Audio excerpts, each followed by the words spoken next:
Welcome, my friends. Today, it appears we have a twist in the story of Wokeville. It looks like some of the journalists are actually starting to wake up from the mind virus that is wokeness. And they are not turning against, but they're actually maybe reporting the truth about Dragon Age Veilguard. Yes. I can speak English. All right, and we also have a story about Sweet Baby. So let's get to it. Let's do it. Hey everyone, it's Endgame. Today I have a video that's a hybrid between some stuff going on with Dragon Age, as well as a new development confirming that the Sweet Baby discourse is now reaching new highs and that this fight is far from over. Beyond this, we have writers turning on Bioware and people proving time and again that they don't support the things that they champion. So, let's begin. Firstly, Dragon Age Veilguard is here. I'm now 16 hours into it, and according to what I've been told, I'm about halfway through the story. Which is, well, that's not good if that's the case. I recently got to the first major decision of the game, and I kid you not, this decision results in you either fighting a blue or a red dragon. And the Ooh, that's some serious game design right there, baby. It's coming as a former game designer. that's pretty lazy. The entire big decision mission is just 10 minutes of gameplay. I'm not kidding. When the mission ended, I yelled, "That's it?" And I jump scared my girlfriend who was watching a Let's Play beside me. And my bad for yelling, but you gotta be kidding me, man. This game is more disappointing than my son. Anyways, there's more to go over. Wait, more disappointing than his son? Wait, what? What does that mean? Did I hear that correctly? Jeez. Firstly, some places are already turning against Veilguard, like PC Gamer of all places, which usually supports and champions these very things oftentimes. In their article that's titled, "With the Veilguard, Dragon Age has forgotten its dark fantasy roots and become Bioware's Avengers." Yes. Sadly, this title is about the best way that I could describe this game to someone who hasn't played it. It really is as if Crystal Dynamics' Avengers game got made with a Dragon Age skin over top of it. Nothing feels dire, nobody takes anything seriously, and the identity politics are on full display. Yeah. As I explained in my previous video, the game is littered with coded language and behavior that paints a picture that this game is designed to make you hate white males specifically without overtly saying it. I don't really understand what the origins of this hatred for white men, where that came from. I mean, it seems like it's only been the last, definitely a few years. I guess it's been creeping up. It was never like that when I was like growing up. Not that I ever noticed. It's just weird. And the worst part about it is that it's so accepted by like everybody. It's bizarre. It's like Bizarro land. Villain that I've encountered so far for the most part is a white man. I just got Emmerich, the necromancer guy. And his mission ends teasing that his specific villain is a woman, but of course a white woman, because we can't have anyone who isn't white be the bad guy, I guess, in a modern AAA slop game. Sure. This coded behavior is tiring to say the least, and after playing Veilguard for 16 hours so far, my brain just kind of yearns for some good old-fashioned gaming. I played Castlevania Aria of Sorrow before this and 100%ed it, and I had a grand old time. And I can't wait to go play East Nordics once I'm done. You know, I have mad respect for people like in Demian that do, they're like completists, you know, and they do 100% on games. I don't. I could care less. I mean, you know, if there's stuff to search for, like in crates and boxes that you have to smash or look in drawers and stuff, I will do that, like, forever. That is like a compulsion for sure, but I have no desire to complete the game at 100%. I don't think I ever have. So, but to each their own. That's what makes the world beautiful. Veilguard to wash this out of my mouth and my brain too. This is a game that's made by people who clearly hate me, and it shows. And then Smash JT recently had an article on his website alongside a video too, and he was actually my source for the same topic that he brought up after I published my video. He was contacted by someone very prominent at Bioware on the issues within the game and the studio at large. I didn't say everything Smash told me, but I figured since his video is out now, I can properly convey more of what was told as well. Smash said this source told him that Bioware is in full pandering mode right now. They are genuinely not hiring anyone who doesn't fit their ideological structure as a studio. So this means if you identify as a straight man, you're immediately thrown aside in favor of someone who identifies as anything but that. So I the safest way for me to get a job at BioWare would just say that I'm non-binary. That way I don't have to dress like a woman or get any surgeries or anything like that, but it would put me technically in that new class, I guess. And I would probably get hired. I probably would. That would be interesting just to try, you know. Yeah, I'm not binary. It's gotten to a point within BioWare, at least, that they are no longer interested in hiring anyone who doesn't support and embrace their ideology 100% behind the scenes. It's pathetic, and it's really sad to see, but to be real with you, especially when people try to gaslight you into believing that talent and merit are not being overlooked in favor of DEI stuff, which they absolutely are, by the way. But what's extra interesting... Yeah, I mean, those two don't go hand in hand, right? You can't do DEI hires. I mean, I guess maybe occasionally they might line up, you know, where somebody's just happens to fit the DEI profile that just so happens to actually have skills to do the job right. But I think that's pretty far in between. Interesting is Smash was told by this source that BioWare is currently a house of cards, and all it'll take is a fart in the wind to blow it all down at this point. The game is doing fine, but not good enough, it seems. It peaked at around 77,000 players on Steam alone as of the making of this video. But we need to remember that this is a AAA game, not an indie one. And when you compare it to other previous AAA offerings within the RPG genre, over a million is doing abysmally bad in comparison. I mean, look at these numbers. Baldur's Gate 3 reached over 800,000 players in its peak on Steam alone.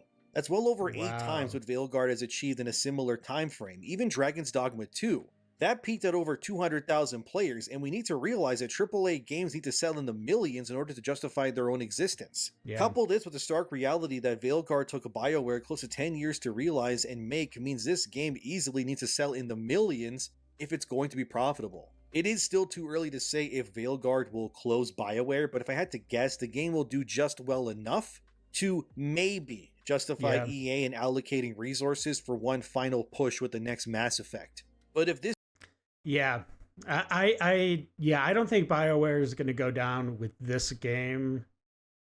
But man, I'm telling you, if they inject Mass Effect, the next Mass Effect game with all this DEI garbage, there's no way BioWare can survive that. There's just no way. I mean, somebody would have to come in and literally just like chop all of the top management, fire them, just absolutely overhaul the whole entire studio. But who's going to do that, right? Tencent? I don't know. Like, why not? They probably have the money to do it. This is what BioWare was cooking with Dragon Age. I honestly shudder to think what they will do when Mass Effect comes around. Like that PC Gamer article said, Veilguard is Marvel's Avengers, except nobody wants that style of humor or tone anymore. It's a game that has completely shed its dark fantasy roots for purple menu screens and overtly colorful backdrops. Here's some of what PC Gamer said, and I quote, "When BioWare started working on Dragon Age the Veilguard, the world was in love with Marvel. We wanted more Avengers, more Bants, more Nick Fury recruiting superpowered heroes. This must have felt serendipitous to a studio which had for years been designing RPGs where players put together a wisecracking, good-looking squad to stop the world, and sometimes galaxy from imploding. Veilguard is BioWare's Avengers, fully leaning into the idea of a heroic team of powerhouses protecting everyone from the worst of the worst. Between bouts of exposition and lots of banter, of course, but unfortunately, it's now 2024. The Marvel formula has become exhausting. And BioWare's latest RPG, which I'm now around 3/4 of the way through, feels both perfunctory and behind the curve. Maybe Wow. we would have ended up here even without Marvel's huge influence on modern entertainment. While the series began as an exceptionally grim fantasy adventure in a grounded medieval world, Yeah. Dragon Age has never been comfortable sitting still. Dragon Age 2 preserved much of the tone despite the switch to smaller stakes and a more focused setting. But Inquisition then put you in charge of a high fantasy version of S.H.I.E.L.D. in a game full of absurd takes and magical spectacle. But it also still felt like a Dragon Age game, a different style of Dragon Age game, sure, but one that still featured nuanced characters who pushed and questioned you. Yeah. Set in a world that, for all its vibrant colors and flashy magic, still felt tragic and sorrowful. It served as an interesting counterpoint to Origins, where you played a hero or anti-hero trying to thwart a tyrant. As the Inquisitor, there was always a sense that you might become that tyrant yourself. In the Veilguard, however, Dragon Age's legacy is nearly invisible. The Veilguard sheds most of the series' nuance and darkness, fully committing to bloodless, broad high fantasy with the Marvel veneer, less Thetis and more Asgard. It's even got that gaudy Marvel color palette where everything glows and sears your retinas. It's all just so over the top, constantly trying to show off and elbow you, forcing you to look at one set piece after another. This perseveres even when the Veilguard impotently attempts to showcase some horror. When you explore a blight-infested village in an early section, the pulsating neon red cis and gratuitous use of tentacles is so cartoonish that it's impossible to feel the revulsion that the story wants you to experience.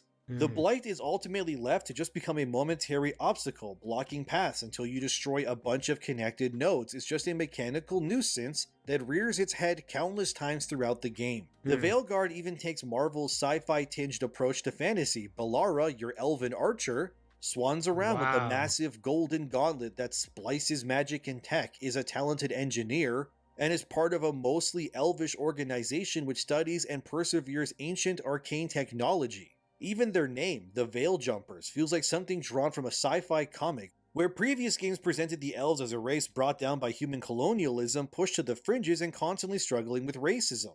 The Veilguard's elves are primarily represented by an organization of fancy magical scientists.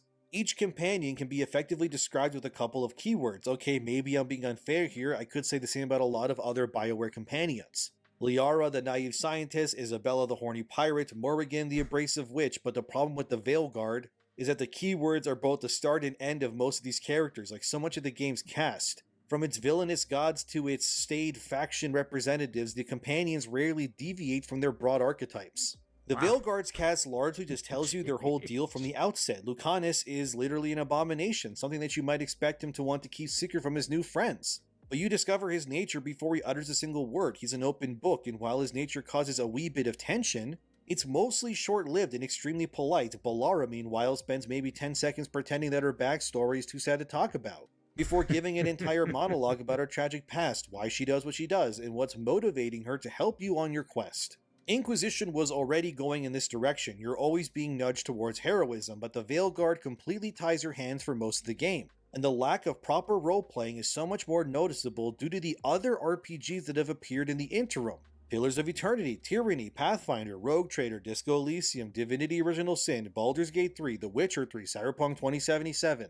They've all felt like progress, leaving Dragon Age behind. End quote. That last part especially, I agree with this. It's a game that markets itself as being pro-player choice, but never really gives you any options to present yourself in an evil manner. At least in Mass Effect, you're able to be a renegade and basically be Space Punisher as you abuse, destroy, and blow up the galaxy to get your results. Yeah, But here in Veilguard, it's not possible, and it's so laughably out of date when compared to games that are years old at this point. Some may say they're not fair comparisons, but they are. Bioware was the king of player choice games. Now they're more interested in giving you a baby's first RPG, when their competition has ran past them with flying colors in the past.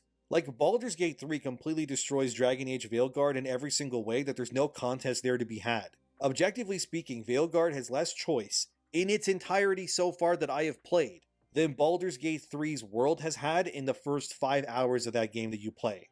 I believe that players are smart enough that developers need to stop holding players' hands so tightly because we are sick of being coddled, and it's even worse when the puzzles in Veilguard are so simple, but the characters still go out of their way to explain the solutions before you've even had a chance to think about said solution because you just got there. This oversimplification of both gameplay, narrative, and game design is another big problem, specifically in AAA gaming. It's the Horizon Zero Dawn effect, characters never shutting up and always telling you how to do things. Yeah, exposition is just it's killer. It totally is. I hate it. You show, you don't tell. It's the first rule of writing a screenplay or a script for a movie or game. Yeah. I mean, you're going to need some exposition here and there, but you can do it in a smart way. There's never any show, only tell when it comes to That, games like this. see? They're not interested in allowing you to express yourself because these devs simply don't think that you're smart enough to do anything on your own. Or maybe the devs just aren't smart enough to be able to pull that off and make it so that you can do it on your own, you know? Going from Baldur's Gate 3 to Veilguard is probably one of the biggest tonal shifts I've seen in gaming because what BG3 was in conception, story, and tone was actually what people wanted from Dragon Age. A dark fantasy world that can be lit up with brevity, but the player must remain steadfast that regardless of the funny moments within it, that it's still a world that will kill you if you aren't careful enough. And you never feel like this in Veilguard. Death has no meaning, there's checkpoints everywhere, big green urns that drop potions to heal you like you're playing a platformer from the 90s. The game is, like PC Gamer put it, Dragon Age only in name, and the more I play it, the more sad I get doing it. And then, for example, you have this article from SciPost.com titled New Research on Female Video Game Characters Uncovers a Surprising Twist. To save us both the time, I'm not going to read an entire article to you, but to paraphrase it, researchers set up the game Soul Calibur 6, and then they made custom characters ranging from very sexy and strong to more modern audience ugly female characters, if you will. They then got a bunch of women ages between 18 to 51 to play these games and be exposed to videos featuring these female characters in different cutscenes and so on. At the end of the study, it was found that the women surveyed overwhelmingly preferred playing as the sexualized, often strong depicted female characters over the uglier ones. Amazing. That's amazing. I mean, it's just like with guys. I'm definitely not in my prime anymore. I put on some weight as I've gotten older. But when I play a game, do I want to play as some frumpy fat dude that's middle-aged? No, I totally do not want to do that. It doesn't have to be all jacked up and roided out, but, I probably want to play somebody that's more fit looking a little bit. And because it's all about the escapism, right? I can be that fit 22-year-old again if I play a game, but I'm not that anymore in real life. So yeah, I totally see where women would prefer, because that's logical. That's logical. I'm not saying that these women are like ugly or anything like that, or fat or whatever. I'm sure they're totally great people, but yeah, that's human nature. It's just human nature.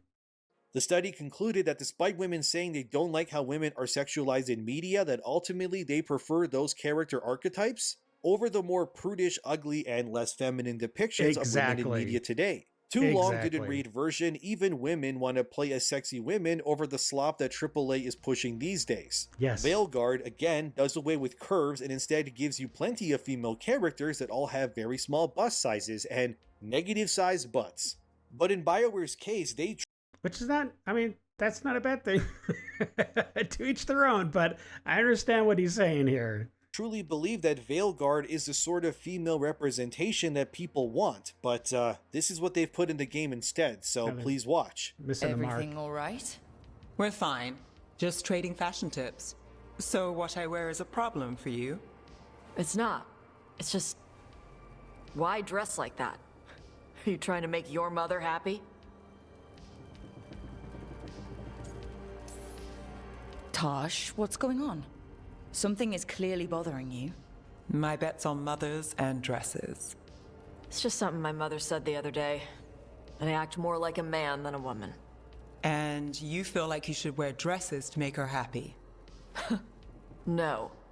Can you imagine me in a dress? I'd look stupider than I'd look stupid. This isn't about the dress, is it? No, it's... I don't know. She always says stuff like that. About how I dress, how I act. And? It feels... right. And she says I act more like a man. It feels right. Wait, so okay, so Tosh is a female, but Tosh wants to become trans into a man? Is that what I'm hearing? I believe that's what I'm hearing. What?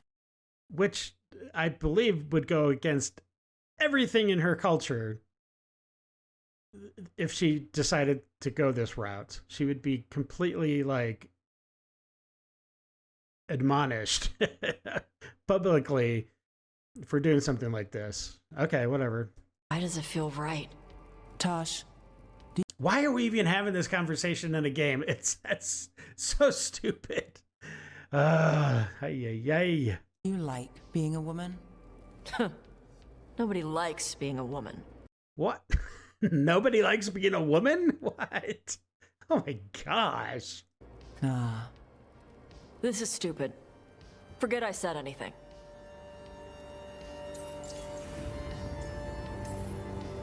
Hey, it's not stupid. I do like being a woman, but if you don't, maybe that's something to think about. But what does it mean? Could be about your mother's expectations, or about how it feels to be a woman and Kunari. What? This is like straight up indoctrination. Like what? What is going on here?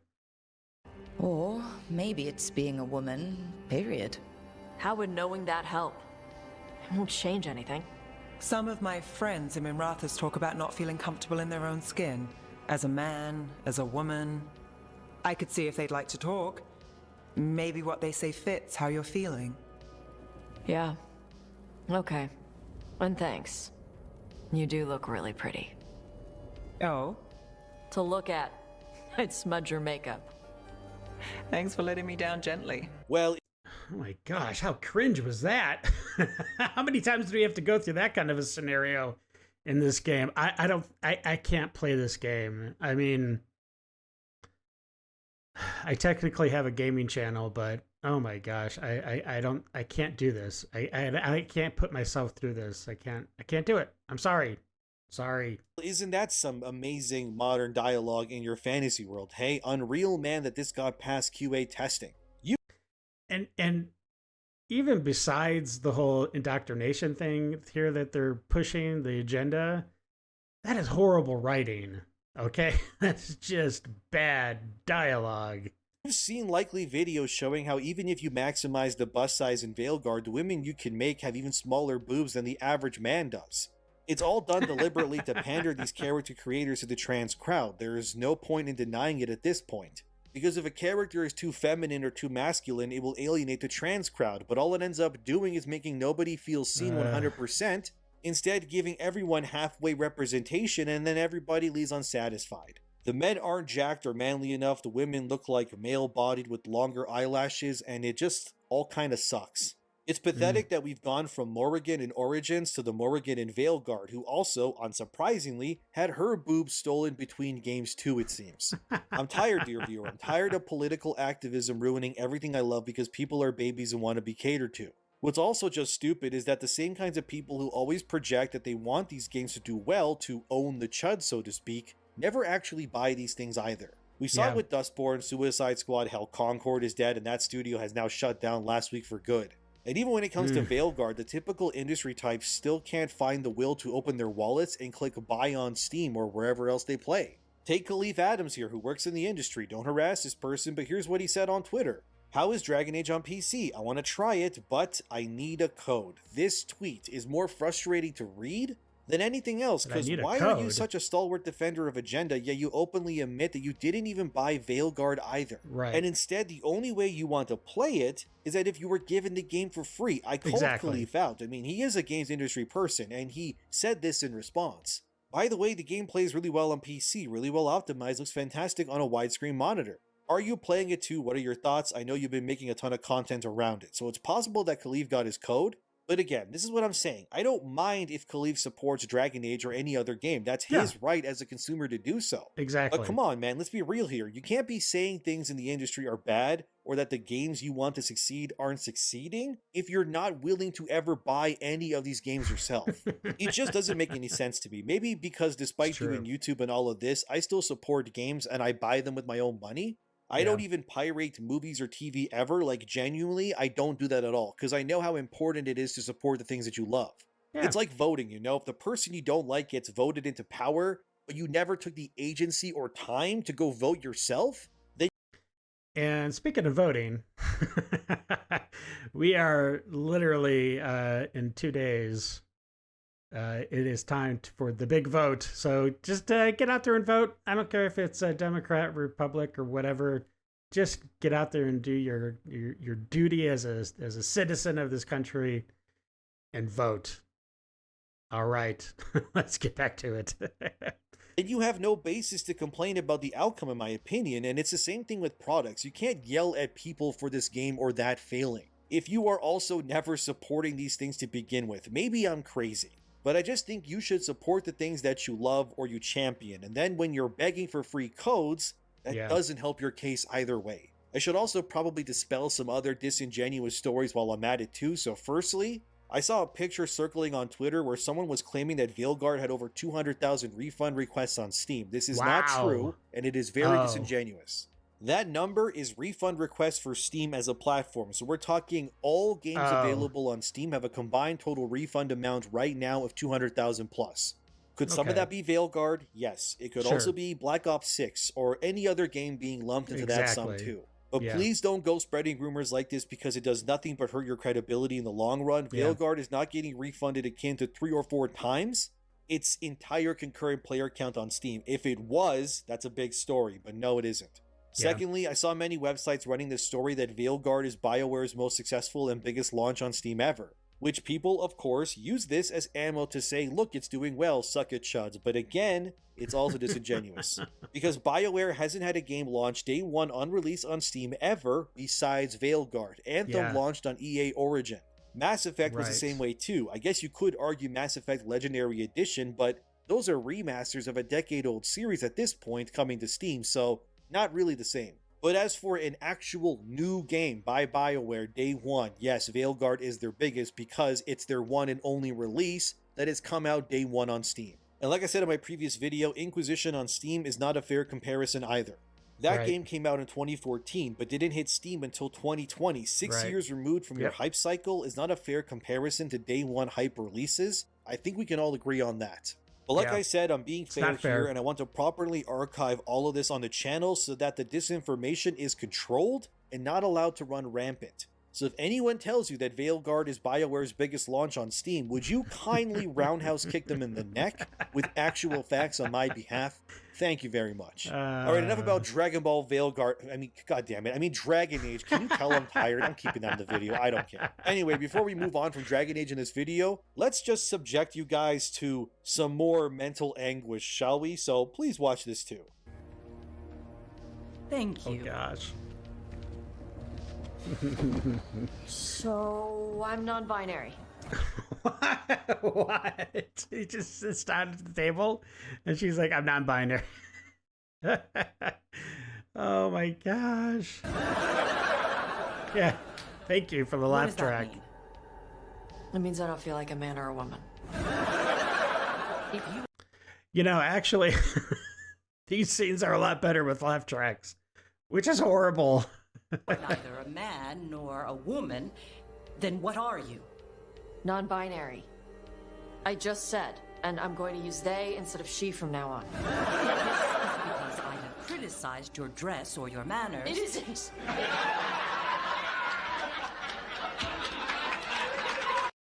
Yeah, I tell you, from some of the dialogue that I've seen, especially in this video so far, I don't know who they're hiring for the voice talent, but they're not very good. Under the Q, the term for one whose gender does not match the one given to them at birth was a cunithlock. Perhaps you are like that. Why do you have to keep picking at it? Why can't you just be happy for me? Evatosh, chakra to ebra. Who I am? Even if I don't feel like I fit, even if I feel wrong? No, you misunderstood.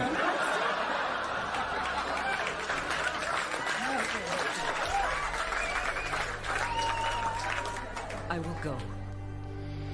Thank you for inviting me to your home.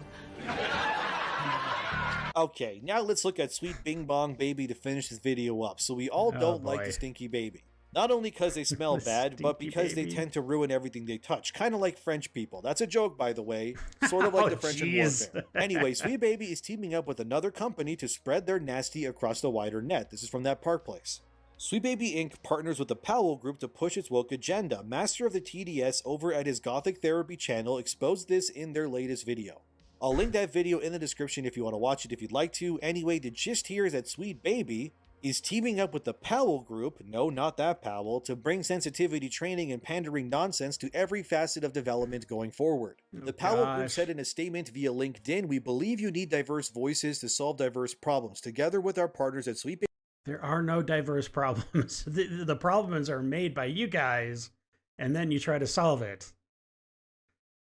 I'm so glad I'm actually not in the gaming industry. I'd like to get back into it, but not in this kind of woke, crazy, bizarro culture that they've got going on right now. Baby Inc. We provide sensitivity and authenticity consulting at every stage of development. We connect you to an inclusive and knowledgeable team of consultants to best bring your story to life. Me should say to best tank your story and ruin the game. Our approach leads with the creation of joyful and authentic experiences. We seek to be additive, not just corrective. Reach a bigger audience. We believe that representation is key to connecting players and audiences. Appeal to a wider reach of players with more inclusive storytelling. Tell new stories. We tackle narrative and character in any form, keeping emotional resonance and authenticity at the heart of our work. Represent empathetically. We seek to spark joy in marginalized players, elevate real human experiences, and foster empathy within your game.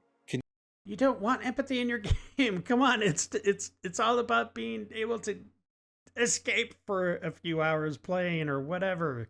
Connect with our team of experts today. Experts, thanks. I needed a good laugh. So yeah, Sweet Stinky Baby is now doubling down on their efforts going forward. And they have no desire to back down from delivering you the greatest consulting the gaming world has ever seen by ruining all of your favorite games and making all the characters you love stupid or worse. It's incredible that this company would openly support and push SBI like this, because being so brazen like the Powell Group is doing is not going to end very well for them. You frankly are just making it easier to know which games are SBI aligned and which aren't. I don't think this will go well for them, but I did want to bring it to people's attentions that despite all the backlash and failure tied to SBI this year alone, that instead of rethinking that just maybe people don't want this in games, they're instead doubling or even tripling down in this case to tell everyone who rejects them that they're going nowhere. So good luck to you, SBI, but none of this is going to work for you. I hope you know that. But that's what I got for you today. Hopefully this is a shorter video than my previous one, because my previous video, that was a nightmare to edit. But let me know what you think as always. Do you think Sweet Baby's agenda being pushed like this will work in their favor or not?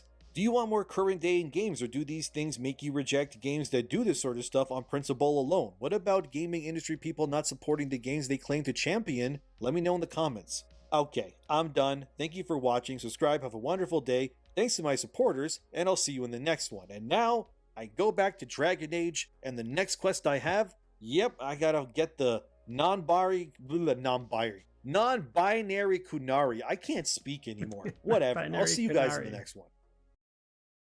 All right. Well, that was pretty insightful. Yeah, I mean, I think it is important, like what Endymion is doing, and that I'm able to present it to everyone out there in the YouTube universe or the world, I guess. Anyways, yeah, that was good. That was good though. So thanks for watching, and I appreciate you and love you guys. And if you like my reactions to this video and to others like it, please consider subscribing. It really makes a difference. And, please comment. I'd really love to hear from you down below. And also slap that bell around so you can always know when a new video drops. All right. Well, until the next video, stay safe and have a great day. All right. We'll see ya. right, bye.